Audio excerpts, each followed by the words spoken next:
তিনি দুইটি ভেড়া কিনলেন, মোটা তাজা, গোস্তওয়ালা, শিংওয়ালা, সাদা কালো, অন্ডকোষ বের করা। তিনি নিজে দুইটা ভেড়া কিনলেন, যা ছিল মোটা তাজা, যা ছিল খুব বড় সাইজের, যা ছিল শিংওয়ালা, যা ছিল সাদা কালো, যা ছিল অন্ডকোষ বের করা।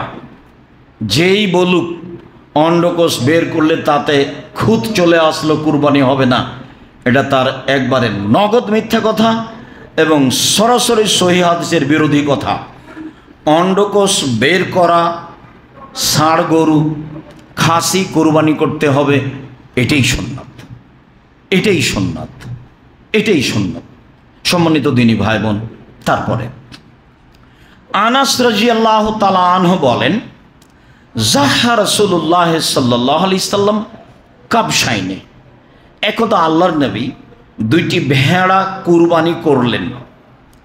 আমলাহাইনে সাদা কালো, আকরানাইনে শিংওয়ালা। ফাযাবাহু বিয়াদিহি, তিনি নিজে হাতে জবে করলেন। তিনি বিসমিল্লাহ আল্লাহু আকবার বললেন। আনাস বলেন, রাআইতুহু, আমি নিজে দেখলাম। ফাওয়াজা কাদামাহু আলা সাবায়েমা, তিনি তার চোয়ালের উপরে, মাথার দিকে চোয়ালের উপরে পা রেখে দিলেন। অন্য বর্ণনায় আসবে ফাজজাহু, ফেলে দিলেন, চোয়ালের উপরে পা রেখে দিলেন। বা চোয়ালটা আসলে গালকে বুঝায়, কিন্তু পরিস্থিতিতে সামনের দুই পাকে বুঝাচ্ছে। দুই পায়ের উপরে পা রেখে দিয়ে জবে করলেন। আমি তাকে তাকিয়ে দেখছি। তিনি জবে করার সময় বললেন, বিসমিল্লাহ আল্লাহু আকবার, আল্লাহর নামে, আল্লাহ সবচেয়ে বড়। এই অবস্থা আমি দেখলাম। তিনি নিজে কুরবানি করলেন। এবার তিনি কুরবানি কিনতে বলছেন। আয়েশা রাদিয়াল্লাহু তাআলা আনহা বলেন, আমার রাসূলুল্লাহ সাল্লাল্লাহু আলাইহি সাল্লাম বেকাবশিন, আল্লাহ রাসূল আদেশ করলেন, আনাস একটি ভেড়া কিনে নিয়ে আসো।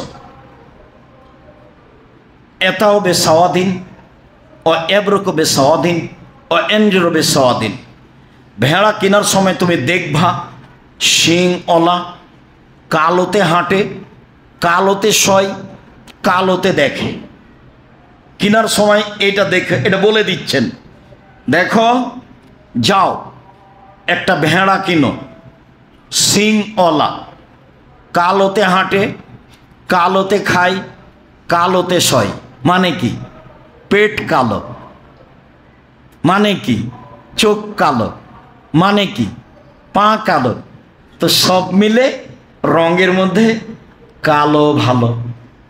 বিদ্বানগণ বলতে চেয়েছেন যে রহস্য আমরা পূর্ণ উদ্ঘাটন করতে পারি না, আল্লাহই ভালো জানেন। তবে আমরা মনে করছি যে কালো প্রাণী হলে গোস্ত স্বাদ বেশি হতে পারে, আল্লাহ আলাম। তিনি এ কথা বলেছেন, যা হাদিসে এসেছে স্পষ্ট আপনার সামনে করলাম। ফউতিয়া বিহি লইজে হে বিহি, ঠিক এইরকমই ভেড়া তার কাছে নিয়ে আসা হলো। যখন নিয়ে আসা হলো তখন তিনি বললেন, আয়েশা হালুমিল মুদিয়া, ছুরিটা নিয়ে আস। এই দিনের পূর্বে ছুরির আরবি যে মুদিয়া তা আমরা শুনিনি, এ কথা সাহাবিগণ বলেন। তো তিনি বললেন, আয়েশা ছুরিটা নিয়ে আসো। সুম্মা কালা, তারপর তিনি বললেন, আয়েশা ওয়াস হাজিহা বেহাজারিন, পাথর দিয়ে তাকে ধারালো করো। ছুরি ধারালো কাজ আমাদের দেশে পুরুষে করে। আল্লাহর নবী আয়েশাকে বলছেন, প্রায় সব কথাই তিনি আয়েশাকে বলতেন, আদেশ করতেন। আয়েশা জায় নামাজটা নিয়ে আস, আয়েশা এক গ্লাস পানি নিয়ে আস, আয়েশা আমার মাথার চুল চিরুনি করে দাও, আয়েশা ছুরি নিয়ে আসো, আয়েশা ছুরিটা ধারালো করে নিয়ে আসো। বুঝতে পারছেন? আমার দিনী বোনদেরকে এখানে আর একটা কথা বলে রাখছি, সারা পৃথিবীর যত দিনী বোন বাংলা ভাষায় শরীয়ত অবগত হচ্ছেন, আল্লাহর নবী স্ত্রীর নাম ধরে রাখতেন। একটু আগে চলে গেল বুখারী মুসলিমের হাদিস, ইব্রাহিম আপনি কোথায় যাচ্ছেন, ইব্রাহিম আপনি কোথায় যাচ্ছেন,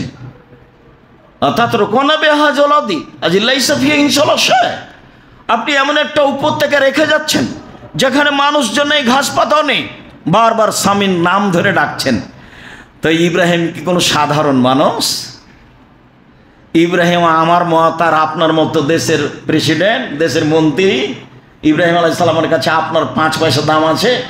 পৃথিবীর এত বড় মানুষকে তার স্ত্রী বলছেন ইব্রাহিম, মানে স্বামীর নাম ধরে ডাকাই ভালো। কেউ যদি বলে স্বামীর নাম ধরে ডাকলে বেয়াদবি, বেয়াদবি বলাই বেয়াদবি। মানুষের নাম ধরে ডাকতে হবে, এটাই সুন্নাত। দেশের কোনো কোনো জায়গাতে আছে, কোনো মহিলা যদি স্বামীর নাম ধরে ডাকে তাহলে তার স্বামী মারা যাবে, ও স্বামীকে খেয়ে নিলে, ও হলো কুলক্ষণী বউ। এগুলো প্রথা আছে।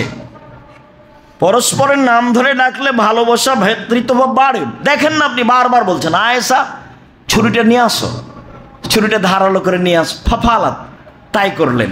ফাঁকা যাহা, ভেড়াটা হাতে নিলেন, ওয়াখাজাল কাবসা, ছুরিটা হাতে নিলেন, ভেড়াকে হাতে নিলেন। আয়েশা বলছেন ফাজা যাহু, তিনি ফেলে দিলেন, দিয়ে বলছেন বিসমিল্লাহ আল্লাহুম্মা তাকাব্বাল মিন মুহাম্মদ ওয়া আলে মুহাম্মদ ওয়া উম্মতে মুহাম্মদ। আল্লাহ, তোমার নামে কুরবানি করছি, এটা তুমি কবুল করো মুহাম্মাদের পক্ষ থেকে, মুহাম্মাদের পরিবারের পক্ষ থেকে, মুহাম্মাদের উম্মতের পক্ষ থেকে। বিসমিল্লাহ আল্লাহুম্মা তাকাব্বাল মিন মুহাম্মদ ওয়া আলে মুহাম্মদ। আপনি এখন বলবেন বিসমিল্লাহ আল্লাহু আকবার, আমার পক্ষ থেকে, আমার পরিবারের পক্ষ থেকে, দিয়ে জবে করা শুরু করবেন।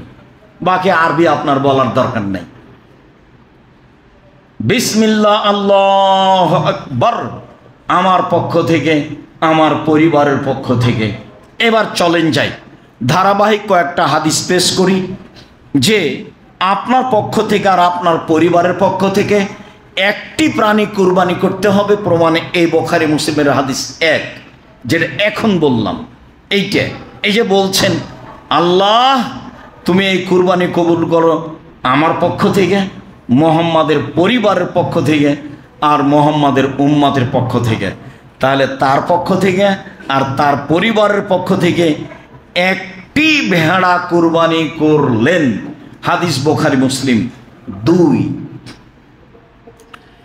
আয়েশা রাদিয়াল্লাহু তাআলা আনহা বলেন ইন্না রাসূলুল্লাহ সাল্লাল্লাহু আলাইহি সাল্লাম আনহারা আন আলি মুহাম্মদ ফি হজ্জাতিল ওয়াদায়ে বাকারাতান ওয়াহিদা।